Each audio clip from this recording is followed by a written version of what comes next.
दोस्तों, नमस्ते। देवर जी, अब आप यह घर खाली करके अपने घर में चले जाइए, क्योंकि अगले ही महीने मेरा रिटायरमेंट है। बच्चों के साथ अब मैं यहीं आकर रहूँगी।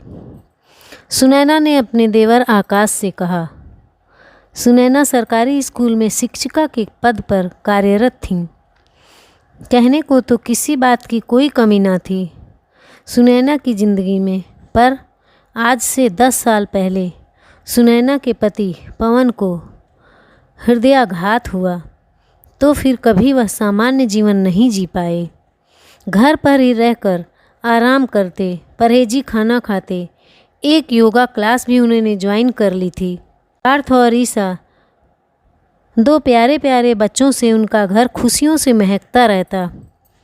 भविष्य का सोचते हुए पवन जी ने अपने माता पिता के कहने पर उनके घर के पास ही एक घर खरीद लिया। वह एक छोटी सी मोबाइल की दुकान थी पवन जी की, लेकिन अपनी बीमारी के चलते उन्होंने दुकान पर जाना बंद कर दिया था और जहां सुनैना जी की नौकरी थी वहीं पर उनके साथ रहने का निर्णय लिया।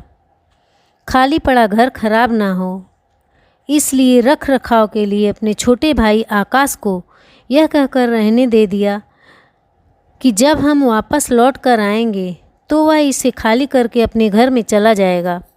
कौन सा घर भाभी? अब तो यह घर मेरा है, धूर्तता से हंसते हुए आकाश ने कहा।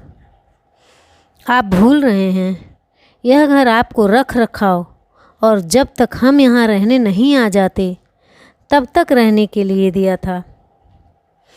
आप अगर यह खाली नहीं करेंगे तो रिटायरमेंट के बाद मैं कहाँ रहूँगी? मैं कुछ नहीं जानता। अब मैं यह पूरा घर खाली नहीं करूँगा।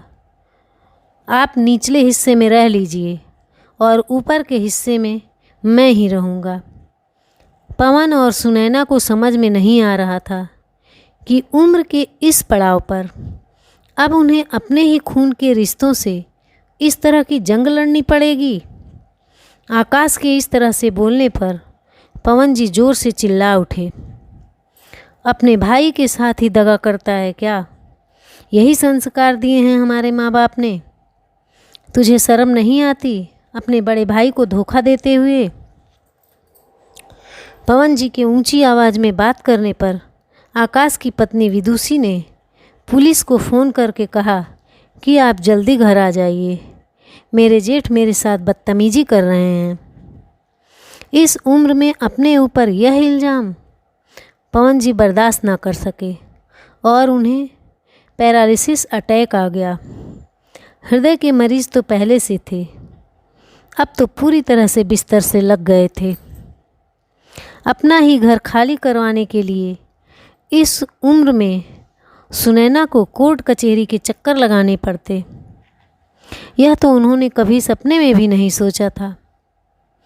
आपसी रिश्ते ख़त्म हो गए सो अलग।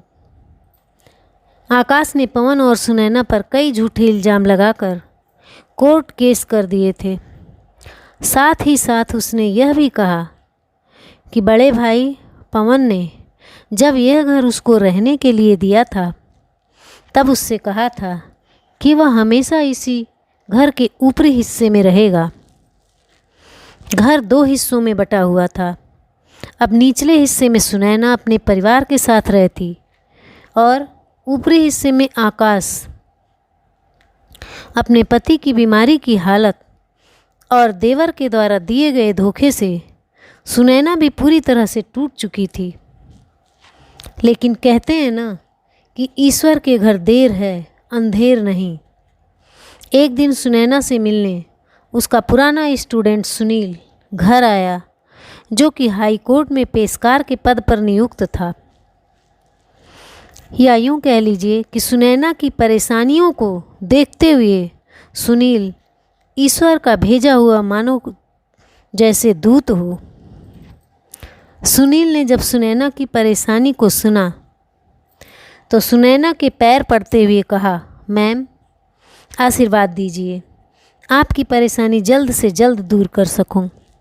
बस मुझे 2 महीने का वक्त चाहिए। ईश्वरीय चमत्कार ही था। जहां हाई कोर्ट में उस फाइल को खुलने में 15 साल लगने थे, वह फाइल 15 दिन में ही खुलकर जज के सामने आ गई।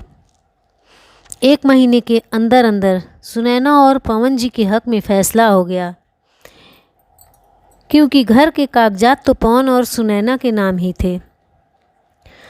आज कोर्ट के आदेश पर आकाश का सामान घर से फेंका जा रहा था। सच्चाई की जीत हुई और बुराई की हार। लालच और धूर्तता के कारण आकाश अपने सारे रिश्ते खो चुका था। जीवन के रण क्षेत्र में सुनैना और पवन जंग जीत चुके थे। वहीं दूसरी ओर आकाश सभी की नज़रों में गिर चुका था। जीत का नशा ही कुछ ऐसा होता है कि वह जीने की उमंग को दोगुना कर देता है। पवन जी भी अब धीरे धीरे स्वस्थ होकर अपने पहले जैसे जीवन व्यतीत करने लगे थे। धन्यवाद।